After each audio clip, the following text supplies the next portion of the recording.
Na sessão de ontem, no plenário do Supremo Tribunal Federal, os ministros julgaram inconstitucional a sanção à emissora de televisão ou rádio por programa fora do horário indicativo. Também na sessão dessa quarta-feira foi suspenso, com pedido de vista, o julgamento de um recurso extraordinário que discute o tratamento diferenciado a cônjuge e companheiro no caso de sucessões.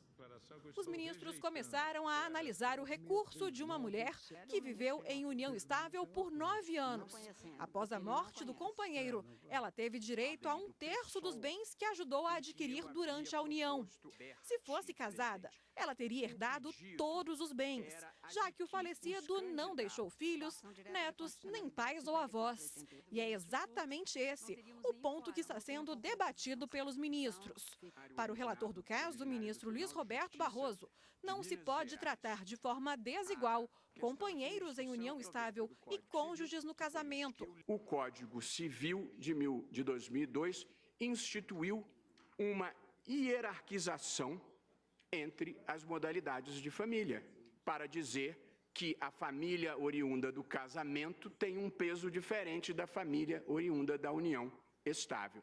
E penso, com todas as vênias de quem entenda diferentemente, que esta é uma desequiparação que é incompatível com a Constituição. A ministra Carmen Lúcia lembrou que as mulheres serão as maiores beneficiadas desse entendimento. Também eu considero incompatível o que posto e interpretado até aqui no artigo 1790 do Código Civil com o que está estabelecido principalmente em termos de vetores fundamentais da Constituição de 1988, razão pela qual também eu dou provimento para declarar inconstitucional o artigo 1790, fazendo com que se aplique, nestes casos, o disposto no artigo 1829 do Código Civil com a modulação tal como foi proposto. Os ministros Edson Fachin, Teori Zavascki, Rosa Weber, Luiz Fux e Celso de Mello também acompanharam o relator. Essas outras conjugalidades distintas da união matrimonial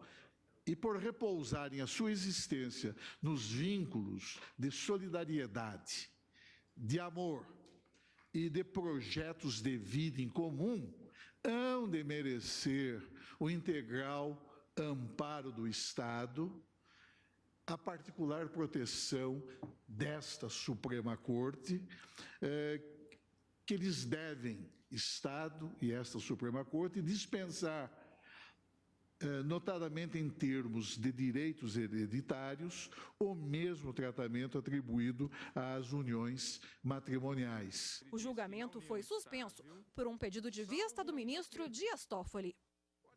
Bom, e quem continua aqui no estúdio do Jornal da Justiça é a consultora jurídica da TV Justiça, que agora comenta a sessão de ontem no plenário do Supremo.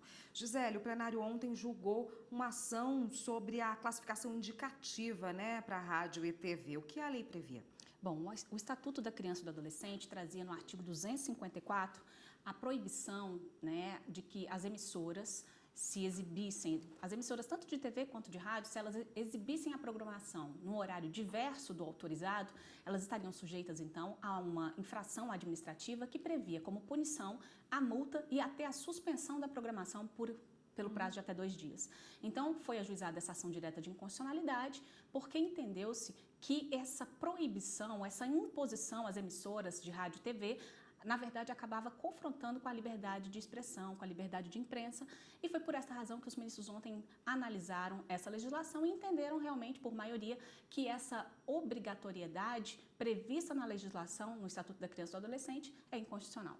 Agora, explica pra gente, com essa decisão dos ministros, acaba a classificação indicativa? Não, não acaba. Na verdade, essa questão da classificação indicativa, inclusive ela é feita pelo Ministério da Justiça, e isso não acaba porque a decisão dos ministros do Supremo Tribunal Federal, na verdade, consideraram que ela serve para orientar os pais, a família, no exercício, inclusive, do poder familiar, no que diz respeito à seleção daquilo que o filho deve ou não assistir, mas que isso é uma liberdade dos pais e que não pode vincular as emissoras de rádio e de televisão. Então, prevaleceu, na verdade, o entendimento de que, como o próprio nome diz, a classificação ela é indicativa, ela não é vinculante, ela não é obrigatória. Então, ela permanece, até porque ela tem o caráter pedagógico de orientar, a família no que diz respeito aos programas que são mais indicados a depender da faixa etária, das crianças, de um modo geral, e isso não vai impedir que, na verdade, as emissoras de rádio e de TV tenham liberdade na escolha da programação, então elas podem agora fazer suas programações de maneira livre, sem se vincular com aquela indicação de horário prevista na classificação indicativa. Mas a classificação indicativa permanece válida. Gisele, rapidamente, sobre as anuidades da OAB, o que o Supremo decidiu? A grande questão, isso se deu num recurso extraordinário com repercussão geral reconhecida, era no que diz respeito à competência para as ações de cobrança das anuidades. Então, o TRF da 4ª Região entendeu que essa competência seria da Justiça Comum